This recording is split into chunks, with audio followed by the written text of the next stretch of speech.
Hi ಎಲ್ಲರಿಗೂ ನಮಸ್ಕಾರ. ನೀವು ನೋಡ್ತಾ ಇದ್ದೀರಾ ನ್ಯೂಸ್ ಹಂಟ್ ಕರ್ನಾಟಕ. ನಾನು ನಿಮ್ಮ ಮಂಜು ಗೌಡ. ಚಾಲೆಂಜಿಂಗ್ ಸ್ಟಾರ್ ದರ್ಶನ್ ಅವರ ಮೇಲೆ ಇವತ್ತು ಬಂದಿರುವಂತಹ ಆರೋಪ ಈ ಹಿಂದಿನ ಎಲ್ಲ ಆರೋಪಗಳಿಗಿಂತ ದೊಡ್ಡ ಆರೋಪ ಅಂತಲೇ ಹೇಳಬೇಕು. ಈ ಹಿಂದೆ ಸಾಕಷ್ಟು ಆರೋಪಗಳಲ್ಲಿ ಸಾಕಷ್ಟು ಪ್ರಕರಣಗಳಲ್ಲಿ ದರ್ಶನ್ ಅವರ ಹೆಸರು ಕೇಳಿ ಬಂದಿದೆ. ಆದರೆ ಆ ಎಲ್ಲ ಪ್ರಕರಣಗಳಲ್ಲೂ ದರ್ಶನ್ ಅವರು ಗೆದ್ದು ವಿಜಯಶಾಲಿಯಾಗಿ ತನ್ನದೇನು ತಪ್ಪಿಲ್ಲ ಎನ್ನುವ ನಿಟ್ಟಿನಲ್ಲಿ ಅವರು ಹೊರಗಡೆ ಬಂದು ಅವರ ಕೆಲಸವನ್ನು ಅವರು ಮಾಡಿಕೊಂಡು ಅಪಾರ ಸಂಖ್ಯೆಯ ಅಭಿಮಾನಿಗಳನ್ನು ಗಳಿಸಿಕೊಂಡು ಹೋಗ್ತಾಯಿದ್ರು. ಆದರೆ ಈ ಪ್ರಕರಣ ಈ ಹಿಂದಿನ ಎಲ್ಲ ಪ್ರಕರಣಗಳಿಗಿಂತ ದೊಡ್ಡ ಪ್ರಕರಣ ಅಂತಲೇ ಹೇಳಬೇಕು.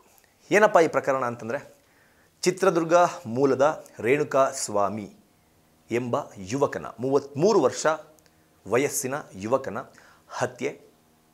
ಈ ಹತ್ಯೆಯನ್ನು ಮಾಡಿದ್ದು ದರ್ಶನ್ ಆಪ್ತರು ಹಾಗೂ ಇದರಲ್ಲಿ ದರ್ಶನ್ ಅವರ ಪಾತ್ರ ಇದೆ ಎನ್ನುವ ನಿಟ್ಟಿನಲ್ಲಿ ಒಂದಷ್ಟು ದೂರುಗಳು ದಾಖಲಾಗಿರುವಂಥದ್ದು, ಒಂದಷ್ಟು ಅನುಮಾನಗಳು ಪೊಲೀಸರಿಗೆ ಬಂದಿರುವಂಥದ್ದು, ಒಂದಷ್ಟು ವಿಚಾರಣೆಗಳು ನಡೀತಾ ಇರುವಂಥದ್ದು. ಈಗ ಆಲ್ರೆಡಿ 13 ಜನರನ್ನು ಕಸ್ಟಡಿಗೆ ತೆಗೆದುಕೊಂಡಿರುವ ಪೊಲೀಸರು ಇನ್ನೇನು ಕೆಲವೇ ಕ್ಷಣಗಳಲ್ಲಿ ಕೋರ್ಟ್ನಲ್ಲಿ ಜಡ್ಜ್ ಮುಂದೆ ಪ್ರೊಡ್ಯೂಸ್ ಮಾಡಿ ಮುಂದಿನ ವಿಚಾರಣೆಯನ್ನು ಆರಂಭ ಮಾಡ್ತಾರೆ. ಇಲ್ಲಿವರೆಗೂ ಕೂಡ ಈ ಪ್ರಕರಣದಲ್ಲಿ ದರ್ಶನ್ ಅವರ ವಿಚಾರವಾಗಿ ದರ್ಶನ್ ಅವರೇ ಮಾಡಿದ್ದಾರೆ ಅಥವಾ ದರ್ಶನ್ ಅವರೇ ಮಾಡಿಲ್ಲ, ಈ ಎರಡೂ ಕೂಡ ಕನ್ಫರ್ಮ್ ಆಗಿಲ್ಲ. ಇದು ಅವರ ಮೇಲೆ ಬಂದಿರುವ ಆರೋಪ. ಈ ಪ್ರಕರಣದಲ್ಲಿ ಅವರು ಆರೋಪಿ, ಅಪರಾಧಿ ಅಂತ ಇನ್ನೂ ಆಗಿಲ್ಲ. ಅಂದರೆ FIR ಕಾಪಿ ಬಂದ ಮೇಲೆ ಅಫಿಷಿಯಲ್ ಆಗಿ ಬೆಂಗಳೂರು ಪೊಲೀಸರು ಈ ಪ್ರಕರಣದ ಬಗ್ಗೆ ಮಾಧ್ಯಮಗಳ ಮುಂದೆ ಬಂದು ಮಾತನಾಡಿದ ನಂತರ ಈ ಪ್ರಕರಣದ ಆ್ಯಂಗಲ್ ಏನು, ಈ ಪ್ರಕರಣಕ್ಕೂ ದರ್ಶನ್ ಅವರಿಗೂ ಸಂಬಂಧ ಏನು ಅನ್ನೋದು ಗೊತ್ತಾಗುತ್ತೆ. ಈ ಕೊಲೆ ನಡೆದಿರೋದು 8ನೇ ತಾರೀಕು ಅಥವಾ 9ನೇ ತಾರೀಕು ಅಂತ ಹೇಳಲಾಗ್ತಾ ಇದೆ.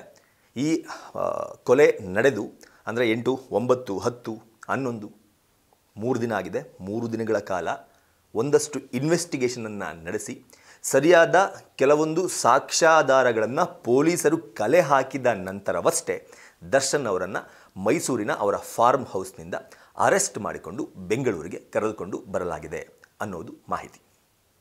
ಯಾರೀ ರೇಣುಕಾ ಸ್ವಾಮಿ, ಏನಕ್ಕೆ ಹೀಗಾಯಿತು? ಎಲ್ರಿಗೂ ಶಾಕ್ ಆಗ್ಬೋದು. ಈ ರೇಣುಕಾ ಸ್ವಾಮಿ ಎಂಬ 33 ವರ್ಷದ ಯುವಕ ಚಿತ್ರದುರ್ಗದ ಅಪೋಲೋ ಕ್ಲಿನಿಕ್ನಲ್ಲಿ ಕೆಲಸ ಮಾಡ್ತಿದ್ದಂತಹ ಯುವಕ. ಈತ ದರ್ಶನ್ ಅವರ ಅಪ್ಪಟ ಅಭಿಮಾನಿ. ದರ್ಶನ್ ಅವರ ಚಿತ್ರಗಳು ಅಂದರೆ ತುಂಬ ಇಷ್ಟ. ದರ್ಶನ್ ಅವರ ಚಿತ್ರಗಳು ಯಾವುದೇ ರಿಲೀಸ್ ಆದರೂ ಒಂದನ್ನು ಮಿಸ್ ಮಾಡದೆ ನೋಡ್ತಾ ಇದ್ದ.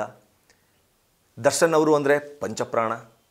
ದರ್ಶನ್ ಅವರಿಗೆ ಈ ಹಿಂದಿನ ಪ್ರಕರಣಗಳಲ್ಲಿ ಏನೆಲ್ಲ ದರ್ಶನ್ ಅವರ ಹೆಸರು ತಳುಕು ಹಾಕಿಕೊಂಡಿತ್ತಲ್ಲ, ಆ ಥರದ ವಿಚಾರಗಳಲ್ಲೂ ದರ್ಶನ್ ಅವರ ಬೆಂಬಲಕ್ಕೆ ನಿಂತಹ ಅಪ್ಪಟ ಅಭಿಮಾನಿ. ಅದರ ಜೊತೆಗೆ ಚಿತ್ರದುರ್ಗ ದರ್ಶನ್ ಅಭಿಮಾನಿಗಳ ಸಂಘದ ಸದಸ್ಯ ಕೂಡ.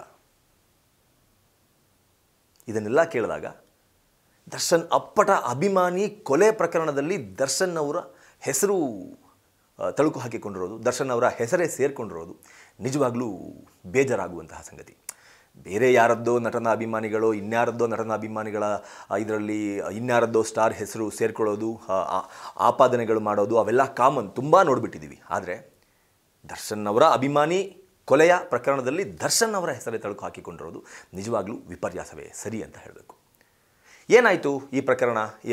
ಮೇಲ್ನೋಟಕ್ಕೆ ಇದುವರೆಗೂ ಬಂದಿರುವ ಮೂಲಗಳ ಪ್ರಕಾರ, ಬಂದಿರುವ ಮಾಹಿತಿಯ ಪ್ರಕಾರ ಚಿತ್ರದುರ್ಗದಲ್ಲಿ ಇದ್ದಂತಹ ಈ ವ್ಯಕ್ತಿ ಅಂದರೆ ರೇಣುಕಾ ಸ್ವಾಮಿ ಎಂಬ ವ್ಯಕ್ತಿ ಹಲವು ದಿನಗಳಿಂದ ಪವಿತ್ರ ಗೌಡ ಎನ್ನುವ ವ್ಯಕ್ತಿಗೆ ಮೆಸೇಜ್ ಮಾಡ್ತಾ ಇದ್ದ, ಅವರ ಪೋಸ್ಟ್ಗಳಿಗೆ ಕಮೆಂಟ್ ಮಾಡ್ತಾ ಇದ್ದ. ಅದು ಅವರಿಗೆ ಕಿರಿಕಿರಿ ಆಗ್ತಾ ಇತ್ತು ಅಂತ ಗೊತ್ತಾಗಿದೆ ಮೂಲಗಳ ಮಾಹಿತಿಯ ಪ್ರಕಾರ. ಏನಂತ ಮೆಸೇಜ್ ಮಾಡ್ತಾ ಇದ್ದ, ಏನಂತ ಕಿರಿಕಿರಿ ಆಗ್ತಾ ಇತ್ತು ಪವಿತ್ರ ಗೌಡಗೆ ಅನ್ನೋದನ್ನು ನೋಡೋದಾದರೆ, ಈತ ದರ್ಶನ್ ಅಪ್ಪಟ ಅಭಿಮಾನಿ.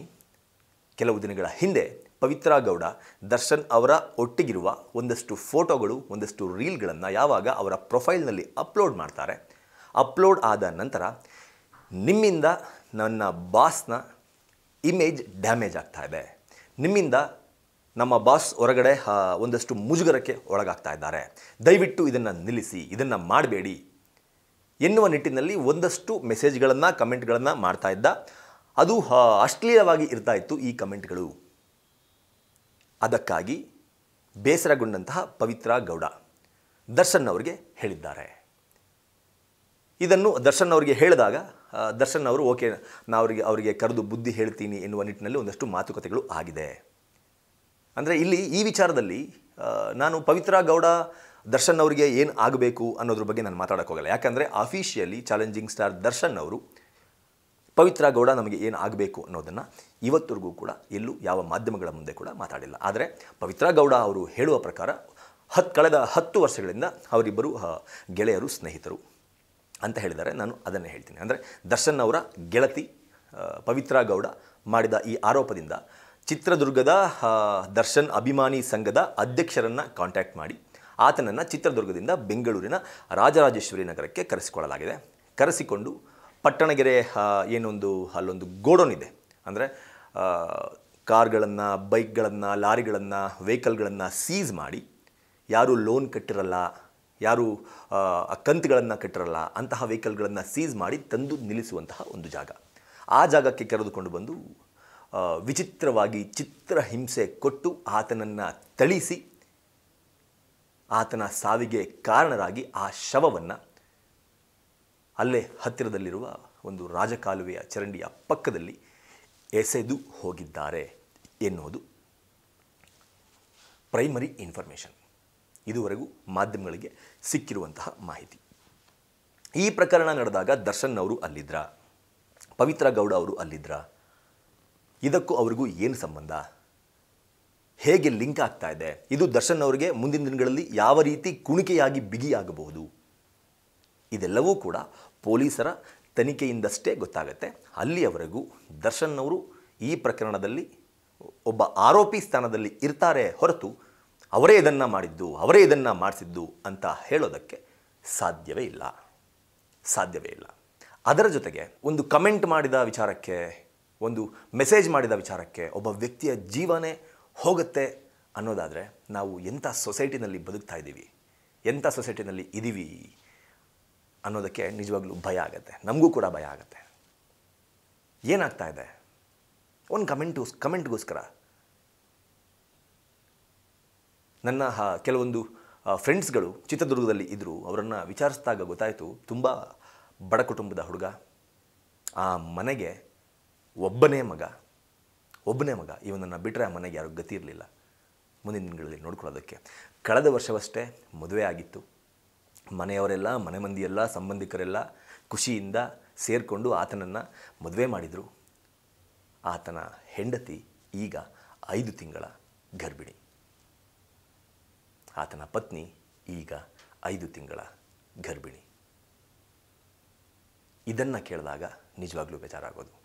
ಈ ಪ್ರಕರಣದಲ್ಲಿ ಯಾರೆಲ್ಲ ಇದ್ದಾರೆ, ಯಾರೆಲ್ಲ ಇಲ್ಲ ಅನ್ನೋದನ್ನು ಪೊಲೀಸರು ನೋಡ್ಕೋತಾರೆ. ಕೊನೆಗೆ ಕೋರ್ಟ್ನಲ್ಲಿ ಡಿಸೈಡ್ ಆಗುತ್ತೆ, ಅಂಥವರಿಗೆ ಶಿಕ್ಷೆ ಆಗೇ ಆಗುತ್ತೆ.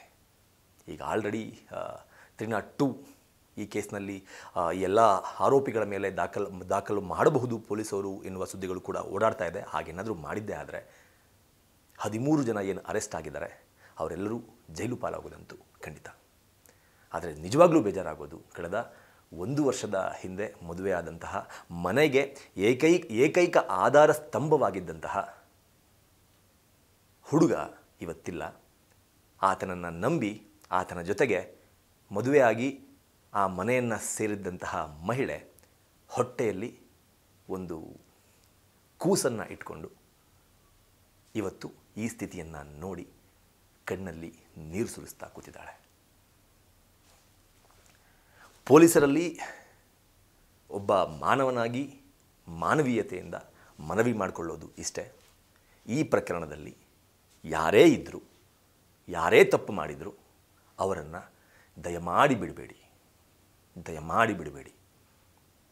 ಅದು ಯಾರೇ ಆಗಿರಲಿ. ಯಾಕಂದರೆ ಒಂದು ಕರುಳಿನ ಕೂಗು, ನನಗೇನು ಹೇಳಬೇಕಂತ ನನಗೆ ಗೊತ್ತಾಗ್ತಿಲ್ಲ. ಆ ಮನೆಗೆ ಬಂದಿರುವಂತಹ ಪರಿಸ್ಥಿತಿ ಮುಂದೆ ಯಾವ ಮನೆಗೂ ಬರಬಾರ್ದು. ಈ ಅಭಿಮಾನಿಗೆ ಬಂದಿರುವಂತಹ ಪರಿಸ್ಥಿತಿ ಮುಂದೆ ಇನ್ನು ಯಾವ ಅಭಿಮಾನಿಗೂ ಬರಬಾರ್ದು. ಆತನ ದೇಹದ ಫೋಟೋ ಬಂತು, ಡೆಡ್ ಬಾಡಿ ಫೋಟೋ ನೋಡಿದ್ವಿ, ನಾವು ನೋಡೋದಕ್ಕಾಗಲ್ಲ. ನಿಜವಾಗ್ಲೂ ಈ ಮೂಗು ಪೂರ್ತಿ ಇಲ್ಲ, ಮೂಗೇ ಇಲ್ಲ ಡೆಡ್ ಬಾಡಿನಲ್ಲಿ. ಈ ಪೋಷನ್ ಅಂದರೆ ಮೂಗಿನ ಕೆಳಗಡೆ ತುಟಿ ಏನಿದೆ, ಮೀಸೆ ಇರುವ ಜಾಗ, ಆ ತುಟಿ ಪೂರ್ತಿ ಇಲ್ಲ, ಫುಲ್ ಕಟ್ಟಾಗಿದೆ. ಅದರ ಜೊತೆಗೆ ಶರ್ಟನ್ನು ತೆಗೆದು ಎದೆಯಿಂದ ಹೊಟ್ಟೆ ಭಾಗವನ್ನು ಕೈಗಳನ್ನು ನೋಡಿದ್ರೆ ಅದು ಏಂತರಲ್ಲಿ ಹೊಡೆದಿದ್ದಾರೆ, ಏಂತರಲ್ಲಿ ಸುಟ್ಟಿದ್ದಾರೆ, ನಿಜವಾಗಲೂ ಭಯ ಆಗತ್ತೆ. ಅಂತಹ ಸ್ಥಿತಿಯಲ್ಲಿ ಆಶವ ಸಿಕ್ಕಿದೆ, ಅಂತಹ ಸ್ಥಿತಿಯಲ್ಲಿ ಆಶವ ಸಿಕ್ಕಿದೆ. ಆತ ಸಾಯೋದಕ್ಕಿಂತ ಮುಂಚೆ ಎಷ್ಟು ಚಿತ್ರಹಿಂಸೆಯನ್ನು ಅನುಭವಿಸಿರ್ಬೇಡ, ಎಷ್ಟು ಚಿತ್ರಹಿಂಸೆಯನ್ನು ಅನುಭವಿಸಿರ್ಬೇಡ. ಹೇಗೆ ಮನಸ್ಸು ಬರುತ್ತೆ ಒಬ್ಬ ವ್ಯಕ್ತಿಯನ್ನು ಈ ತರಹ ಚಿತ್ರಹಿಂಸೆ ಕೊಟ್ಟು ಸಾಯಿಸೋದಕ್ಕೆ? ಹೇಗೆ ಮನಸ್ಸು ಬರುತ್ತೆ ಗೊತ್ತಿಲ್ಲ. ದಯಮಾಡಿ ಈ ಪ್ರಕರಣದಲ್ಲಿ ಯಾರೇ ತಪ್ಪು ಮಾಡಿದರೂ ಅಂಥವರಿಗೆ ಶಿಕ್ಷೆ ಆಗಬೇಕು. ಅಂಥವರನ್ನು ಪೊಲೀಸರು ಹೆಡೆ ಮುರಿ ಕಟ್ಟಿ ಜೈಲಿಗೆ ಹಾಕಬೇಕು. ಜೈಲಿಗೆ ಹಾಕೋದಲ್ಲ, ಅವರು ಆತನಿಗೆ ಯಾವ ಥರ ಟಾರ್ಚರ್ ಕೊಟ್ಟಿರಬಹುದು ಅಂತ FSL ರಿಪೋರ್ಟ್ ಬಂದಾದ ಮೇಲೆ ಗೊತ್ತಾಗುತ್ತೆ. ಅದರಲ್ಲೊಂದು ಅರ್ಧ ಟಾರ್ಚರ್ ಆದರೂ ಪೊಲೀಸರು ಅವ್ರಿಗೆ ಕೊಡಬೇಕು. ಒಬ್ಬ ನಾಗರಿಕನಾಗಿ, ಒಬ್ಬ ಸಾಮಾನ್ಯ ಮನುಷ್ಯನಾಗಿ ಇದು ನನ್ನ ಒಳಗಿರೋ ಭಾವನೆ. ಅವನಿಗೆ ಕೊಟ್ಟಿರೋ ಟಾರ್ಚರಲ್ಲಿ ಒಂದು ಅರ್ಧ ಟಾರ್ಚರ್ ಆದರೂ ಇವ್ರಿಗೆ ಕೊಡಬೇಕು, ಗೊತ್ತಾಗಬೇಕು. ಅಯ್ಯೋ, ನಾವು ಅವನಿಗೆ ಹೊಡಿತಾ ಇದ್ದಾಗ ಆತನಿಗೆ ಹೆಂಗಾಗಿತ್ತು, ಎಷ್ಟು ನೋವುಪಟ್ಟಿದ್ದ ಅನ್ನೋದು ಇವ್ರಿಗೂ ಗೊತ್ತಾಗಬೇಕಲ್ಲ. ಗೊತ್ತಾದರೆ ಮೋಸ್ಟ್ಲಿ ಈಗ ಪ್ರಾಣವನ್ನು ಕಳೆದುಕೊಂಡಿರುವಂತಹ ಆತ್ಮಕ್ಕೆ ಶಾಂತಿ ಸಿಗೋದು ಅಂತ ನನಗನ್ಸುತ್ತೆ. ದಯಮಾಡಿ ಸಿದ್ದರಾಮಯ್ಯನವರ ಸರ್ಕಾರ ಈ ಪ್ರಕರಣವನ್ನು ತುಂಬ ಸೀರಿಯಸ್ ಆಗಿ ತೆಗೆದುಕೊಂಡು ಈ ಕೊಲೆಯ ಹಿಂದೆ, ನಾನು ಯಾರ ಹೆಸರನ್ನು ಹೇಳೋದಕ್ಕೆ ಹೋಗಲ್ಲ, ಈ ಕೊಲೆಯ ಹಿಂದೆ ಯಾರೇ ಇದ್ದರೂ ಅವರಿಗೆ ತಕ್ಕ ಶಿಕ್ಷೆ ಆಗಲೇಬೇಕು ಅನ್ನೋದು ನಮ್ಮ ಅಭಿಪ್ರಾಯ. ಈ ಪ್ರಕರಣದ ಬಗ್ಗೆ ನಿಮಗೆ ಏನನ್ಸುತ್ತೆ ಅನ್ನೋದನ್ನು ಕಮೆಂಟ್ ಬಾಕ್ಸ್ ಮೂಲಕ ಕಮೆಂಟ್ನಲ್ಲಿ ತಿಳಿಸಿ ಅಂತ ಕೇಳ್ಕೊತಾ ಈ ವಿಡಿಯೋನ ಮುಗಿಸ್ತಾ ಇದ್ದೀನಿ. ನಮಸ್ಕಾರ.